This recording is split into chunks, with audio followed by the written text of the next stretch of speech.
ಮಣ್ಣಿನ ಮಗನ ಹೆಗಲಿಗೆ ಶಕ್ತಿಯಾಗಿದ್ದ ಚೆನ್ನಮ್ಮ.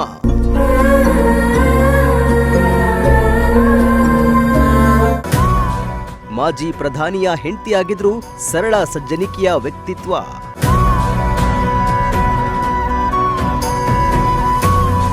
ಮಾಜಿ ಪ್ರಧಾನಿ ದೇವೇಗೌಡರ ಧರ್ಮಪತ್ನಿ ಚೆನ್ನಮ್ಮ ಅವರು ನಿನ್ನೆ ಅನಾರೋಗ್ಯದಿಂದ ಸಾವನ್ನಪ್ಪಿದ್ದು ದೇವೇಗೌಡರ ಕುಟುಂಬಸ್ಥರು ಶೋಕ ಸಾಗರದಲ್ಲಿ ಮುಳುಗಿದ್ದಾರೆ. ಚೆನ್ನಮ್ಮ ದೇವೇಗೌಡ ಕುಟುಂಬದ ಬಲವಾದ ಶಕ್ತಿಯಾಗಿದ್ರು. ತಮ್ಮಂದರಿಗೆ ತಂಗಿಯರಿಗೆ ತಾಯಿಯಾಗಿದ್ರು.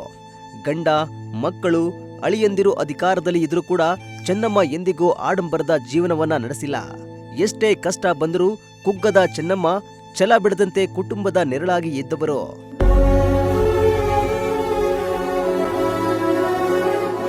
ಕರ್ನಾಟಕದ ಏಕೈಕ ಪ್ರಧಾನಿಯಾಗಿದ್ದ ಎಚ್.ಡಿ. ದೇವೇಗೌಡರು ದೇಶದಲ್ಲೇ ಇತಿಹಾಸ ಬರೆದವರು.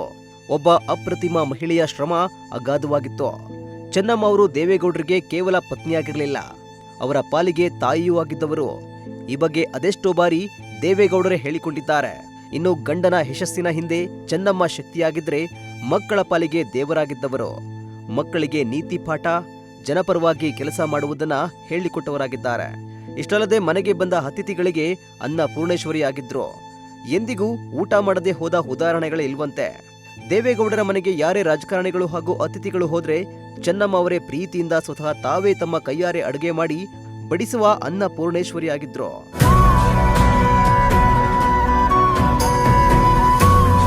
ಚೆನ್ನಮ್ಮ ಅವರು 1937ರಲ್ಲಿ ಹಾಸನ ತಾಲೂಕಿನ ಹರದನಹಳ್ಳಿಯಲ್ಲಿ ಅಜ್ಜಿ ಮನೆಯಲ್ಲಿ ಜನಿಸಿದ್ರು.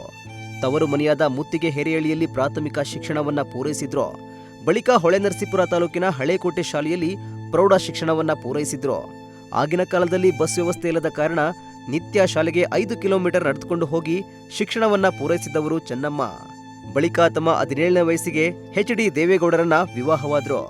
ದೇವೇಗೌಡರ ಜೊತೆ ಸುದೀರ್ಘ 22 ವರ್ಷಗಳ ಕಾಲ ದಾಂಪತ್ಯ ಜೀವನವನ್ನ ನಡೆಸಿದ್ದವರು ಇಂದು ಅಗಲಿದ್ದು ದೇವೇಗೌಡರು ಕಣ್ಣೀರ ಧಾರಿಯನ್ನೇ ಹರಿಸಿದ್ರು. ದೇವೇಗೌಡ ಹಾಗೂ ಚೆನ್ನಮ್ಮ ಅವರ ಅನ್ಯೋನ್ಯ ಸಂಸಾರಕ್ಕೆ ಸಾಕ್ಷಿಯಾದವರು 6 ಮಂದಿ ಮಕ್ಕಳು. ಎಚ್.ಡಿ. ಹಾಗೂ ಚೆನ್ನಮ್ಮ ದಂಪತಿಗೆ H D. Balakrishnegowda, H D. Revanna, H D. Ramesh Gowda, H D. Kumaraswamy 4 ಪುತ್ರರು ಇದ್ರೆ ಶೈಲಜಾ ಮತ್ತು ಅನಸೂಯ ಎಂಬ 2 ಪುತ್ರಿಯರು.